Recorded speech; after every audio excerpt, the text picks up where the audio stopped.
मिष्टी, जल्दी से ये सारे काम खत्म करके रसोई में चलते हैं। आज दीदी आ रही हैं।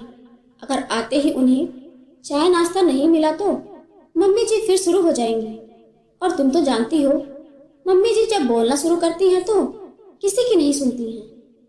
मिष्टी और उसकी जेठानी सुनिधि घर के कामों में उलझी हुई आपस में बातें कर रही थी। मिष्टी और सुनिधि सुगंधा जी की बहुएं हैं। बहू कभी बेटी नहीं बन सकती। बहू तो दूसरे घर से आती है, अपनी थोड़ी ही होती है। इस सोच को मानने वाली महिला है। पहले सुनिधि को अकेले ही माँ बेटी के ताने झेलने पड़ते थे, लेकिन जब से मिष्टी शादी करके आई है, सुनिधि को भी एक दोस्त मिल गई। दोनों की आपस में खूब बनती है और हर बात एक दूसरे से शेयर करती है। दीदी, 3 बज गए हैं, चलिए पहले खाना खा लेते हैं। मुझे तो बहुत जोरों से भूख लग रही है, नहीं तो अभी सबके नाश्ते का टाइम हो जाएगा और हम लोगों का लंच डिनर में बदल जाएगा। मिष्टी ने हंसते हुए कहा तो दोनों खाना खाने के लिए रसोई में ही बैठ गई। 2-4 निवाला खाया ही था कि तभी बाहर से सुगंधा जी के चिल्लाने की आवाज आई। सुनिधि, मिष्टी, कहाँ हो तुम लोग? न जाने क्या करती रहती हैं दोनों। देखो, सीमा और दमाची आए हैं। सुगंधा जी की आवाज सुनते ही मिष्टी अपने खाने की प्लेट छोड़कर उठ गई। दीदी, आप अपना खाना खत्म करिए, मैं देखती हूँ। और वह उन दोनों की सेवा सत्कार में लग गई। भाभी, घर में शक्कर खत्म हो गई है क्या? ये क्या फीकी सी चाय बना लाई हूँ? तुम्हें तो पता है ना, मैं फीकी चाय नहीं पीती हूँ। अरे, मेरा नहीं तो कम से कम संजय के बारे में ही सोच लेती।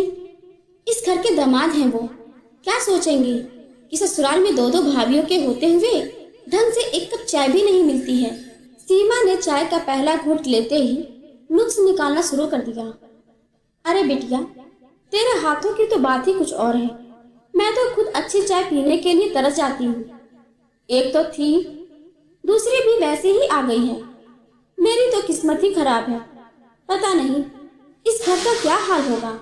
बेटी के बोलते ही सुगंधा जी को भी बोलने का मौका मिल गया और वो कहाँ पीछे रहने वाली थी व्यंग्यवाड़ छोड़ने में। मिष्टी बिना कुछ बोले रसोई में आ गई। उसे मेहमानों के सामने बोलना ठीक नहीं लगा। जाने दो मिष्टी, छोड़ो ये सब बात। इन लोगों की तो आदत है हम लोगों के काम में कमियां निकालने की। तुमने सुबह से कुछ नहीं खाया है, चलो तुम भी अब नाश्ता कर लो। मैंने हम दोनों के लिए चाय भी गर्म कर ली है। आओ बैठो इधर।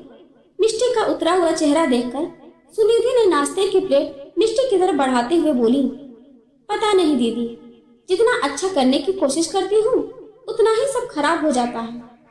मैंने चाय में शक्कर ज्यादा डाला था, फिर भी सीमा दीदी को चाय में शक्कर कम लग रहा था। कम से कम जीजा जी के सामने तो हमारी बेइज्जती नहीं करनी चाहिए थी ना। मिष्टी ने उदास होते हुए कहा तो सुनिधि बोली, छोटी, चाय में शक्कर कम नहीं है, चाय तो बहुत अच्छी बनी है। इन लोगों के दिलों में हमारे लिए प्यार कम है और जिससे प्यार नहीं होता उसकी हर बात खराब होती है। तुम उदास मत हो। सुनिधि बहू, तुम लोगों का ये मेहमानों की तरह चाय नाश्ता हो गया हो तो रात के खाने की तैयारी करो। सुगंधा जी रसोई में सब्जियों का थैला पकड़े खड़ी थी और जैसे ही उन्होंने देखा मिष्टी और सुनिधि नाश्ता कर रही हैं, उनका मुंह बन गया। मम्मी जी, मिष्टी ने सुबह से कुछ नहीं खाया है, इसलिए मैंने ही बोला पहले नाश्ता कर लो, उसके बाद सब करेंगे। अरे, एक समय नहीं खाया तो कुछ हो थोड़ी जाएगा। हमारे समय में तो कामों में लगे रहते थे और मेहमानों के आने पर खाने पीने की तो सुध ही नहीं रहती थी। बस उनकी सेवा में लगे रहते थे। अच्छे से अच्छा बनाना, खिलाना, उनके हर आराम का ध्यान रखना। लेकिन तुम लोगों से ये क्यों होने लगा? वैसे भी मेरी बेटी तुम लोगों को हमेशा से बोझ लगती है। नहीं मम्मी जी, बस हम जा ही रहे थे खाने की तैयारी करने। सुनिधि ने कहा, ये लो सब्जियां और पनीर। आज रात खाने में पनीर कोफ्ता, मिक्स वेज, आलू दम, कश्मीरी पुलाव, मिस्सी रोटी और मीठे में मखाने की खीर बना लेना। और हाँ, जल्दी जल्दी हाथ चलाओ तुम दोनों, बैठी गप्पे मार रही हो। समय का तो कुछ ध्यान ही नहीं है। सब्जियों का थैला वही रसोई में रखकर सुगंधा जी चिल्लाते हुए बाहर चली गई। सुनिधि और मिष्टी भी जल्दी से रात के खाने की तैयारी में लग गई। 9 बजते बजते खाना टेबल पर लगाकर सुनिधि ने कहा, मिष्टी, मम्मी जी और दीदी को बुला लाओ खाने के लिए। वे लोग शायद ऊपर छत पर हैं और तब तक मैं बाकी लोगों के लिए खाना परोसती हूँ। ठीक है दीदी, बोलते हुए मिष्टी उन लोगों को खाने के लिए बुलाने ऊपर चली गई। माँ, तुम मिष्टी भाभी पर नजर रखा करो। किससे बातें करती हैं? क्या बातें करती हैं? किसका फोन आया है? भाई की पसंद के आगे हम कुछ बोल नहीं पाए। लेकिन माँ, तुम भी सोचो, वो लड़की हॉस्टल में रहकर आई है। वहाँ कौन देखने गया था कि क्या करती थी, कितने लड़कों के साथ घूमती थी। मैंने तो तभी कहा था, ऐसी लड़कियां क्या किसी की गृहस्थी बसाएंगी? ऐसी लड़कियों का तो कोई चरित्र थोड़े ही होता है। मिष्टी ने अनजाने में सीमा को सुगंधा जी से कहते हुए सुना, क्या हॉस्टल में रहने से किसी का चरित्र खराब हो जाता है, या उसके पुरुष मित्र होने से, किसी के साथ घूमने फिरने से, उठने बैठने से, बात करने से, हंसी मजाक करने से कैसे किसी का चरित्र खराब हो सकता है? चरित्र मापने का ये कौन सा पैमाना है जिसमें सिर्फ लड़कियों का चरित्र मापा जाता है, लड़कों का नहीं? लड़के तो किसी के साथ कुछ गलत भी कर दे तो उनका चरित्र साफ रहता है। दोस्त उन बेचारी लड़कियों का होता है जिसके साथ गलत भी होता है, और उनको समझने की जगह लोग उन पर ही दोष लगाते हैं। लड़के भी बाहर रहकर पढ़ते हैं, नौकरी करते हैं, तो उनका चरित्र भी खराब होना चाहिए ना। सिर्फ लड़कियों का क्यों? हर बार लड़कियों को ही चरित्र प्रमाण पत्र देना पड़ता है, लड़कों को क्यों नहीं? सच कहते हैं लोग, औरत ही औरत की सबसे बड़ी दुश्मन होती है, दूसरा कोई नहीं। अचानक से मिष्टी के वहां आ जाने पर और उसके जवाब को सुनकर माँ बेटी हड़बड़ा सी गई। मिष्टी, ये क्या तरीका है अपनी ननद से बात करने का?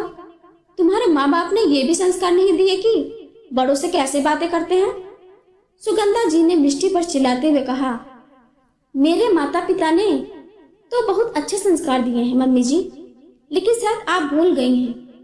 आपके सामने दीदी मेरी बुराई कर रही थी, उस पर चरित्रहीन होने का आरोप लगा रही हैं, और आप कुछ नहीं कह रही हैं। और सही कहा दीदी आपने, हॉस्टल में रहने वाली लड़कियों का तो कोई चरित्र नहीं होता, चरित्रहीन होती हैं। चरित्र तो सिर्फ घर में रहने वाली लड़कियों का होता है। गलती मेरी है जो मैंने आप लोगों को अपना समझा।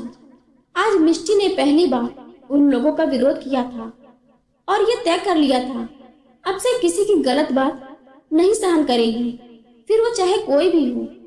सुगंधा जी और सीमा वही मिष्टी की कमियां निकालते हुए बैठी रही और मिष्टी उनको छोड़ अपने कमरे में आ गई। दोस्तों, आज जहां लड़कियां हर चीज में बुलंदियों को छू रही हैं, वहां इस तरह की सोच कहां तक सही है? आप ही बताएं, हम कौन होते हैं किसी को चरित्र प्रमाण देने वाले